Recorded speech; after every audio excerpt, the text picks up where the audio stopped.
En anteriores vídeos dedicados al átomo hablamos sobre los isótopos. Hoy vamos a hablar sobre el efecto que los isótopos inestables tienen sobre el átomo. Hoy hablamos de radioactividad.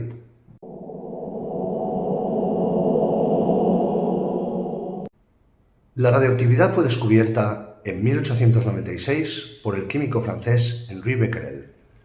Becquerel descubrió que existía un material, el uranio, que era capaz de ennegrecer el papel fotográfico. Ese descubrimiento llamó la atención de una joven doctoranda, María Salomea Sklodowska, o como se la conoce comúnmente, Madame Curie. Ella y su marido Pierre descubrieron que aquel tipo de radiación no era exclusiva del uranio. Sus investigaciones les valieron a ellos y a Becquerel el Premio Nobel de Química de 1903. El mundo acababa de descubrir la radioactividad. ¿Pero qué es la radioactividad? La radioactividad no es más que un proceso natural que sufren algunos núcleos de átomos en los que se produce una energía. ¿Pero qué átomos? Pues en concreto los isótopos inestables. Si recuerdas el vídeo anterior en el que hablamos de los isótopos, definimos a estos como elementos en los que cambiaba la masa atómica del elemento. Es decir, básicamente tienen el mismo número de protones, que es lo que define al elemento en sí. 8 protones es oxígeno, te pongas como te pongas, pero cambiaba el número de neutrones en el núcleo. Es decir, yo puedo tener un oxígeno con 8 protones y 8 neutrones, sería el oxígeno 16, o puedo tener un oxígeno con 8 protones y 9 neutrones, que es el oxígeno 17. Bien, pero ¿qué pasa si tengo un oxígeno 23, por decir algo? ¿Qué pasa cuando tengo demasiados neutrones? Pues que ese núcleo se vuelve inestable y tiende a romperse, a fracturarse. Y al degradarse ese núcleo, se produce la radiación. ¿Pero cuántas radiaciones se producen? Eso es lo que se preguntaba Ernest Rutherford. Y el tío Aaron Craig decidió hacer un experimento para intentar saber de qué iba la película. El experimento es muy sencillo. Bueno, sencillo. Básicamente coloca una fuente de energía radiactiva, un mineral radioactivo, uranio por ejemplo, y a ambos lados del uranio le coloca pues un ánodo y un cátodo. De manera que ese uranio genera una radiación y esa radiación, al otro lado del camino, pues hay un medidor. Bien, ¿qué observó? Pues básicamente observó que existían 3 tipos de radiación diferentes. Una de las radiaciones se desviaba hacia el polo negativo, otra se desviaba hacia el polo positivo y una tercera continuaba recta. La primera de las radiaciones se conoce como radiación alfa. Se produce cuando la fragmentación del núcleo inestable libera 2 protones y 2 neutrones. Es decir, un núcleo de helio.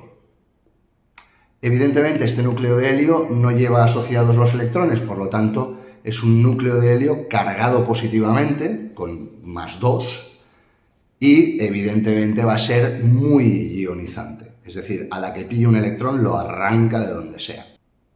Y por eso esas partículas de helio, esos núcleos de helio sin electrones, en el experimento de Rutherford se desviaban hacia el lado negativo. Además, el núcleo original acaba de perder 2 protones, por lo tanto, se acaba de transformar en un elemento nuevo. La segunda de las radiaciones que tenemos es la radiación beta. En este tipo de radiación lo que ocurre es lo siguiente. El núcleo se rompe, pero lo que se libera es un neutrón, directamente. Hay un problema con el neutrón. Resulta que los neutrones, cuando están en el núcleo, pues son estables, no les pasa nada, todo es maravilloso. Pero cuando salen fuera del núcleo, son como 2 vampiros, se autodestruyen, ¿de acuerdo? Y se convierten en sus componentes primordiales, que son un protón, un electrón y un antineutrino. El antineutrino nos lo quitamos de encima, pero el protón y el electrón nos afectan. El protón se va a quedar en el núcleo y el electrón va a salir afuera. Por lo tanto, esa radiación beta que tenemos no es más que un electrón a altísima energía saliendo disparado, ¿vale? Evidentemente, ¿qué ocurre? que el protón se ha quedado, por lo tanto, el núcleo atómico del elemento, pues cambia. Por eso esas partículas betas, que son básicamente electrones, se desvían hacia el polo positivo en el experimento de Rutherford. Y el tercer tipo de radiación que nos encontramos es la radiación gamma. Básicamente, esta no tiene ninguna clase de componente material, no es un corpúsculo, es literalmente una onda electromagnética como la luz. De hecho, es un fotón. Se libera cuando se rompe el núcleo y el exceso de energía de ese núcleo es liberado pues, en forma de radiación electromagnética.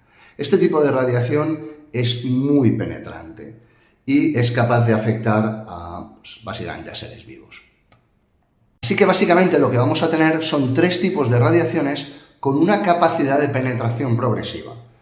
La más ionizante y por tanto de las más peligrosas es la radiación alfa. Sin embargo, pues nadie le tiene miedo porque la paras con una hoja de papel. Y si no, pues con la piel humana. Ahora, como te entre dentro del cuerpo, risas, ¿vale? La beta es ligeramente menos ionizante que la alfa, pero es capaz de atravesar las primeras capas de la piel. Así que para pararla necesitarías pues una placa de aluminio pues muy finita. La que sí que es peligrosa es la radiación gamma. Esta para ser parada necesitas un bloque de plomo o de hormigón.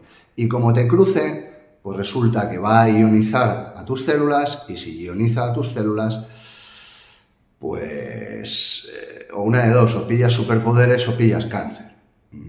Y casi siempre lo segundo.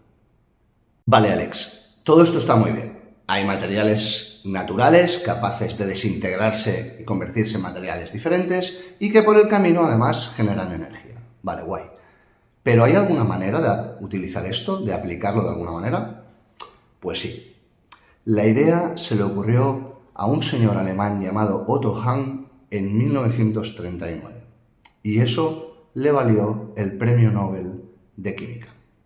Hahn, ayudado por su colega Lise Meitner, tuvo la idea de bombardear con neutrones un isótopo estable de uranio. Lo que consiguió al bombardearlo fue básicamente convertir ese isótopo estable en un isótopo inestable y inducir de alguna manera aquel proceso radioactivo. Acababa de descubrirse la radioactividad inducida, o lo que llamamos hoy en día fisión nuclear. Por desgracia, como he dicho, la broma la desarrollaron en 1939 y en aquella época en Alemania pues la cosa estaba calentita, bastante calentita. Un señor con bigotes se estaba poniendo las pilas en Europa y digamos que los Estados Unidos entraron al trapo alertados por Niels Bohr. Niels les llamó y les dijo: oye, chatos, que aquí en Alemania están empezando a desarrollar energía atómica. ¿Qué pasó? Pues que los americanos se pusieron las pilas a tope. En 1942 desarrollaron el primer generador nuclear, el Chicago Pile 1, a las órdenes de un equipo comandado por Enrico Fermi.